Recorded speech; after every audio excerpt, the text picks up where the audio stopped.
coat. A couple of more people want to join you.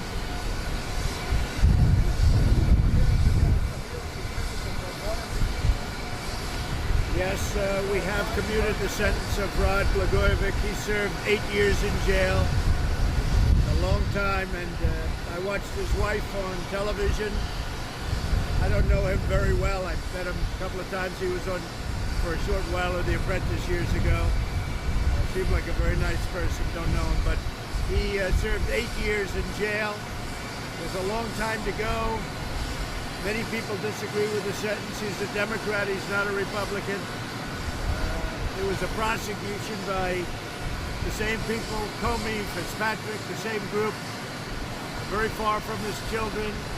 They're growing older, they're going to high school now, and they rarely get to see their father outside of an orange uniform. I saw that, and I did commute his sentence. So he'll be able to go back home with his family after serving 8 years in jail. That was a tremendously powerful, ridiculous sentence, in my opinion. And in the opinion of many others, yes.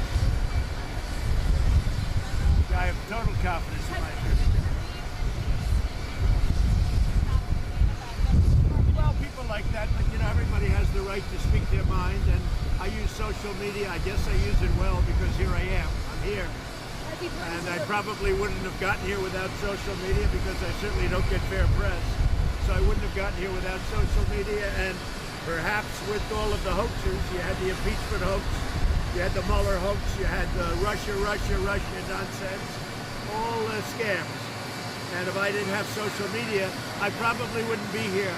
So I'm very happy with social media, but I think he's doing an excellent job. He's a strong guy. I never spoke to him about the Roger Stone situation. Roger Stone, just so you know, never worked. He didn't work for my campaign. There might have been a time way early, long before I announced, where he was somehow involved a little bit, but he was not involved in our campaign at all. And I think it was a very, very rough thing that happened to Roger Stone, because when you look at what happened with Comey after a 78-page horrific report, when you look at what happened to McCabe with a recommendation of prosecution, and you look at all of these other people, and then you look at what happened to General Flynn, a highly respected man. Look at, I mean, his life has been destroyed. You look at a Roger Stone for a tweet and some other things. You take a look at what's happening to these people. Somebody has to stick up for the people. So my social media is very powerful. I guess Mark Zuckerberg just recently said Trump is #1 in the world on social media, which is a very nice statement, I guess. Certainly it's something you could be at least a little bit proud of, but it means I have a voice, so I'm able to fight the fake news. Has the Attorney General threatened to resign over your tweets? And then also he said that your comments on Twitter are making it impossible to do his job. Well, but it allows me, yeah, I do make his job harder. I do agree with that. I think that's true. He's a very straight shooter. We have a great Attorney General, and he's working very hard. And he's working against a lot of people that don't want to see good things happen, in my opinion. That's my opinion, not his opinion. That's my opinion. You'll have to ask what his opinion is. But I will say this.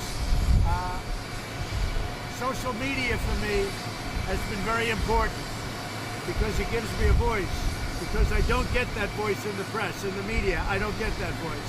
So I'm allowed to have a voice. Do you think he can still do his job with integrity, though? Oh yeah, he's a man with great integrity.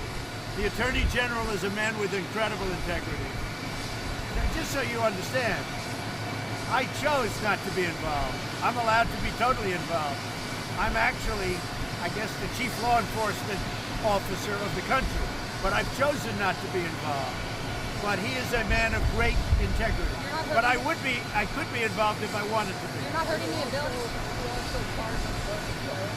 Yes, I just pardoned Bernie Kerik, a man who's had many recommendations from a lot of good people. You know, oftentimes, pretty much all the time, I really rely on the recommendations of people that know them. We have Bernie Kerik, we have Mike Milken, who's gone around and done an incredible job for the world with all of his research on cancer, and he's done this, and he suffered greatly. He paid a big price, paid a very tough price, but he's done an incredible job. And yeah, these are all people that You have to see the recommendations. I rely on recommendations very important. Mr. President. I haven't given it any thought. In the meantime, he's going through a process, but I think he's been treated very unfairly. Yes. You tweeted this morning about China and wanting U.S. companies to be able to sell jet parts. Yeah. Are you not concerned about national security? I'm very concerned about national security. Number one, I'm concerned about national security. Nobody's done a better job with national security than me. You take a look at what's going on. We've done a great job on national security. A lot of countries are a lot different now than they were when I started. But I will say that we're not going to be sacrificing our companies for all of the growth and everything else that they're exploding, they're doing so well, by using a fake term of national security. It's got to be real national security. And I think people are getting carried away with it. So I want our companies to be treated, I want our companies to be allowed to do business. I mean, things are put on my desk that have nothing to do with national security, including with chip makers and various others. So we're going to give it up. And what will happen? They'll make those chips in a different country, or they'll make them in China or someplace else. So national security is very important. I've been very tough on Huawei, but that doesn't mean we have to be tough on everybody that does something. We want to be able to sell all of this incredible technology. We're number one in the world. We want to be able to sell to other countries. Mr. President, do you trust the Taliban in this ceasefire? And are you confident that a peace deal can be reached in Afghanistan? We are doing something. We've been in the war in Afghanistan now for 19 years. We've substantially reduced the force, as you know. We're really acting more as a law enforcement agency than we are as a military, because we could win that very quickly and easily if I was willing to kill millions of people. I'm not willing to do that. I'm not willing to do that. We'd win that so quickly your head would spin. And I'm not talking about nuclear. I'm talking about very conventional. But I'm not willing to kill millions of people. So we are negotiating with the Taliban. We've been negotiating with them for a while. We will see what happens. It's a chance of making a deal. There's a chance. I can't believe it's so quiet over there. I saw that there's a Senator Murphy met with the Iranians. Is that a fact? I just saw that on the way over. Is there anything that I should know? Because that sounds like to me a violation of the Logan Act. Can I ask about Venezuela, sir? Well, what happened with that? Did you read about Senator Murphy met with the Iranians? Well, they ought to find out about it. If it's true, I don't know. It just came out as I was leaving the car. Can I ask about Venezuela, sir? Do you think Guaido is still the guy to get Maduro out of office? Well, he's the person that the country right now prefers, and that's what I go with. We'll see what happens. We put additional sanctions on, very strong sanctions, this morning on Venezuela. We'll see what happens. We're watching Venezuela very closely. Mr. President, specifically about Roger Stone, but are you ruling out pardons for Stone, for your former campaign chairman Paul Manafort, and for Michael Flynn, for example? I'm not even thinking about that. There's a process that people are going through. These are unrelated situations where people have done a great job with very, very strong recommendations, but we haven't thought about that yet. Right now, there's a process. I think Roger Stone's been treated unfairly. I think General Flynn has been treated very unfairly.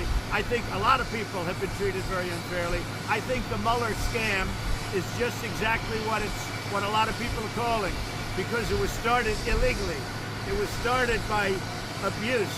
It was phony. It was a fake dossier. And they went into the FISA courts, and they forged papers, and they did a lot of bad things. So the whole Mueller thing to me is a scam. Do you think Roger Stone deserves any prison time? You're going to see what happens. Let's see what happens. I think he's treated very unfairly. I did. I did. I had a very good conversation with President Erdogan. I respect him. We have a very good relationship. Yes, I agree he's a tough guy, but we have a very good relationship. I seem to do better with tough people. But the fact is that he's fighting on Idlib. He doesn't want people to be killed by the thousands and hundreds of thousands. And he called me about that and other reasons. But we spoke about Idlib, and we're working together on seeing what can be done. Well, it's a very tough solution. You have a lot of warring going on right now. A lot of warring going on. But I'm dealing with President Erdogan. Hey, Catherine, if you can, find out if I need to drop this or not, or if everything's okay. All right. Well, I don't know exactly If the you can. schedule because I don't set the schedule. Largely, largely the schedule is set by the Secret Service. We do what they want us to. But we're going to California, we're going to Nevada, we're going to Arizona, we're going to different places. And I guess we're coming back here, but I don't set the schedule. I have nothing to do with Mr. it. President, you saw Michael Bloomberg made the Democratic debate stage tomorrow night. Do you have any advice for him as he makes his first debate appearance? No, he doesn't need that kind of advice. He's been doing it for a long time. It just seems unfair what's happening to Bernie Sanders, to be honest with you. I watched it happen 4 years ago. And always be careful what you wish for. And I'm not wishing for anything. Whoever it is, I'll be very happy. But it seems that Bernie Sanders and that whole big section of the Democratic Party, or as I call it, the Democrat Party, which is really the correct name, it seems they're being taken advantage of like they were 4 years ago.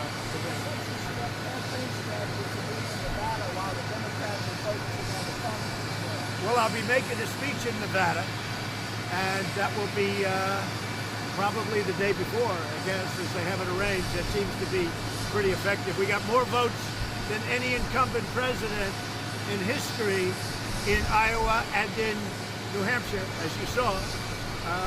And in that case, I went just before the day before, and I went the day before in both cases, Iowa and New Hampshire. So it seems to be effective.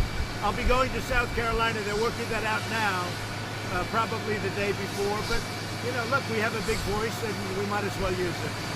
Mr. President, are you still satisfied with how President Xi is handling the coronavirus? I think President Xi is working very hard. As you know, I spoke with him recently. He's working really hard. It's a tough problem. I think he's going to do... Look, I've seen them build hospitals in a short period of time. I really believe he wants to get that done, and he wants to get it done fast.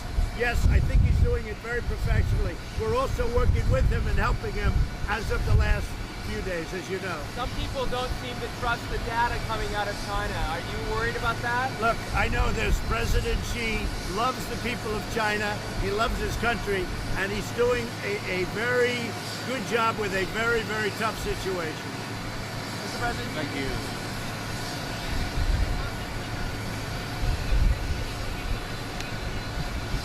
You know, if it comes up, yes, but we'll see what happens on that. That's really up to Senator Graham. And he is traveling with me. Do you still get a trade deal with India before your visit? Well, we can have a trade deal with India, but I'm really saving the big deal for later on. We're doing a very big trade deal with India. We'll have it. I don't know if it'll be done before the election, but we'll have a very big deal with India. We're not treated very well by India, but I happen to like Prime Minister Modi a lot. And he told me we'll have 7 million people between the airport and the event. And the stadium, I understand, is sort of semi-under construction, but it's going to be the largest stadium in the world. So it's going to be very exciting. But he says between the stadium and the airport, we'll have about 7 million people. So it's going to be very exciting. I hope you all enjoy it. Are you going? Are you going, Steve? I hope so. Are you going, Jeff? no, sir. I hope you're going, too. Okay? So I'll see you maybe in the plane. How are you? Marriage is good? Huh?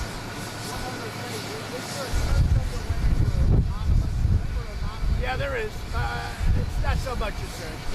I know who it is.